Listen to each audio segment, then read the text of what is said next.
Tiyak na magiging in na naman sa mga kabataan ang panibagong episode ng Sparkle You Ghosted. At ngayong umaga, kasama natin ang budding kapuso artist na siguradong hinahangaan ng mga Gen Z, ang cast ng Sparkle You Ghosted, Liana May, Marco Massa, and Princess Aliyah.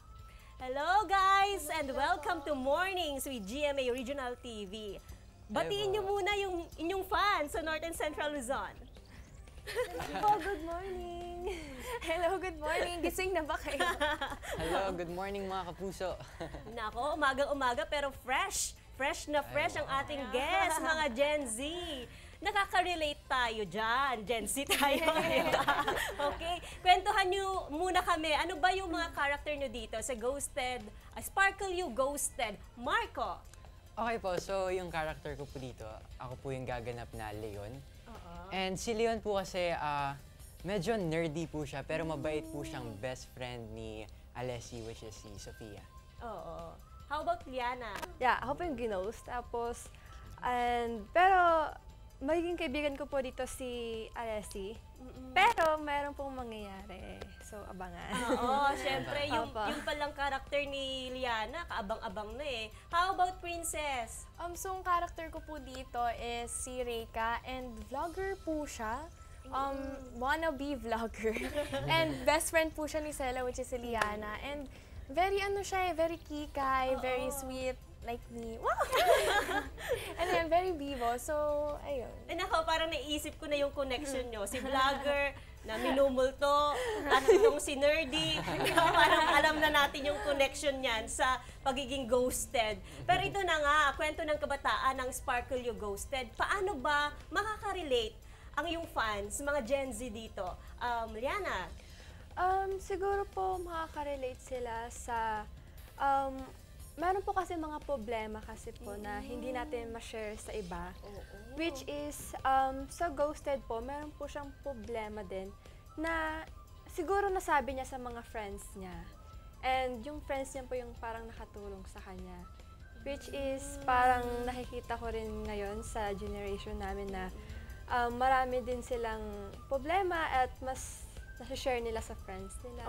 Mas nakaka-relate din po kasi. How about Princess? So, feeling ko po makaka-relate sila kasi dito sa Ghosted, of course, may mga pangyayari sa school, mga problema sa school. Siyempre, hindi lang sa school, pati sa pamilya, family problems na siyempre, feeling ko mga struggles din ngayon ng teenagers like us. So, ayun, madaming natututunan sa show namin. Si Marco, baka naman, Nasabi na po. baka naman puro aral lang ang dito ni Marco kasi nerdy eh. Pero siguro yung connection siguro, especially sa mga kabataan na sobrang focus sa pag-aaral. Yes may po. mga mai-relate ba dun sa character mo? Yes po, kasi meron din pong twist na magkakaroon sa character ko. And since best friend ko po si Sofia, magkasama po kami, actually, kaming 1, 2, 3, 4, 5. Kaming 5. Magkasama po kami 5 na isa-solve yung mga mysteries sa school. And kasi po, halos lahat naman ng mga students ngayon, maraming na-encounter sa school nila. And sa Sparkle You Ghosted, medyo horror siya. Oo nga eh. Maiba naman ako. Malapit na kasi ang Christmas. Ano yung mga family traditions or paano nyo sineselebrate ang Christmas? Liana? Sa amin po is, lagi kaming kailangan sabay kumain. And yung mga family po namin nasa ibang lugar, kailangan, parang, hindi mo kailangan, pero gusto po namin na parang sabay-sabay kami na magpapasko po. May reunion. Opo, parang ganun po. Princess? Actually, ganun din po sa amin. Yung Christmas, nagiging reunion na lang kasi syempre, minsan-minsan na lang din kami nagkikita. Pero ang tradition po talaga namin, yung lola ko po kasi mahilig talaga maghanda, magluto. So, siya nagpre-prepare lahat. Minsan lang kami mag-order, actually once or twice, pero gusto niya siya talaga yung nagpre-prepare ng mga ulam, which makes it even more special. Marco? Yes po, ayun. Dahil ako po meron po akong mga different sets of friends, relatives. So, siguro po, kada araw, nagsiset po kami ng at least makagala kami, kumain po kami ng sabay-sabay. Actually, sobrang simple lang po. Tinatry lang po namin i-explore talaga yung mga activities na meron, halimbawa sa Manila. And kasama po namin yung dog namin. Lastly, Princess, Liana, and Marco, please invite our Kapuso viewers to always support and watch Sparkle You Ghosted. Marco.